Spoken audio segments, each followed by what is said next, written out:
Hi வணக்கம் friends, உங்கள் நீ பெயிண்டர். இன்றைக்கி நம்ம அந்த வீடியோவில் என்ன பார்க்க போகிறோம்னா, மொட்டை மாடியில் நம்ம தட்டோடு சேஃப்டியாக இருக்கிறதுக்காண்டி இந்த பெயிண்ட் நம்ம யூஸ் பண்ணிகிட்ருக்கோம். இது என்ன பெயிண்ட் பார்த்தீங்கன்னா, ஏசியன் கம்பெனியில் டேம்ப் ப்ரூஃப்.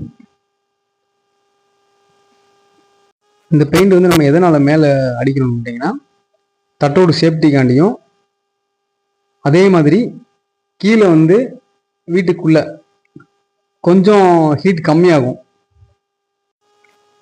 மேலே தண்ணி நிற்காது, அதாவது ஈரப்பதம் வந்து திரும்ப வாங்காது, பாசம் விரிசல் இந்த மாதிரி எதுவுமே பிடிக்காது. இந்த பெயிண்ட்டை வந்து நம்ம எப்படி அடிக்கணும்னு கேட்டிங்கன்னா, 3 கோட்டு அடிக்கணும் மொத்தம். அதாவது தட்டோட வந்து நல்லா ஸ்க்ரப்பிங் பண்ணிவிட்டு, நல்லா தேய்ச்சி விட்டு தண்ணியை வச்சு நல்லா க்ளீன் பண்ணிவிட்டு, தட்டோடு ஃபுல்லாக டஸ்டிங் பண்ணிவிட்டு, இந்த கூலிங் பெயிண்ட் வந்து முதல் கோட்டு நம்ம எப்படி அடிக்கணும்னு கேட்டிங்கன்னா, முதல் கோட்டை வந்து கொஞ்சம் லூஸாக, அதாவது ப்ரைமர் அடிக்காமையே இதை அடிக்கலாம். லூஸாக வச்சு ஃபஸ்ட்டு கோட்டை அடிச்சிடணும் டைரெக்டாக. அதுக்கப்புறம் ஒரு 6 ஹவர் கழித்து செகண்ட் கோட்டு எப்படி நம்ம குறுக்க போடுமோ அதுக்கு ஆப்போசிட்டில் செகண்ட் கோட்டு போட்டுடலாம். அப்புறம் மறுபடியும் ஒரு 6 மணி நேரம் கழித்து 3ஆவது கோட்டு போட்டுடலாம். இந்த பெயிண்ட் வந்து 3 கோட்டு அடித்தாதான் நம்மளுக்கு பெனிஃபிட்டு. 1 கோட்டோ 2 கோட்டோ அடித்தா நம்மளுக்கு வேஸ்ட்டுங்க. இன்றைக்கி நம்ம இந்த சைட்டில் ஃபஸ்ட்டு கோட்டு அடிச்சிருக்கோம்.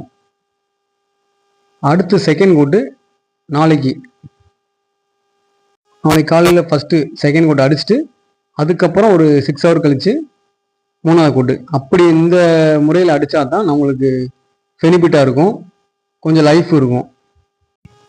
இந்த பெயிண்ட் வந்து நம்ம தட்டோடில் மட்டும் அடிக்காமல், நம்ம பேரப்பட்ட கைப்பிடி செவர் ஃபுல்லாக, அதாவது கைப்பிடி மட்டம் சைடு, அந்த குளவுன்னு சொல்லுவாங்க அந்த டேப்பர், அதுலேருந்து ஃபுல்லாக நம்ம கவர் பண்ணி அடித்தா தான் அந்த சின்ன சின்ன விரிசல்லாம் கவர் ஆகும். நம்ம கைப்பிடி செவரில் இருக்க விரிசல் எல்லாமே கவர் ஆகும்.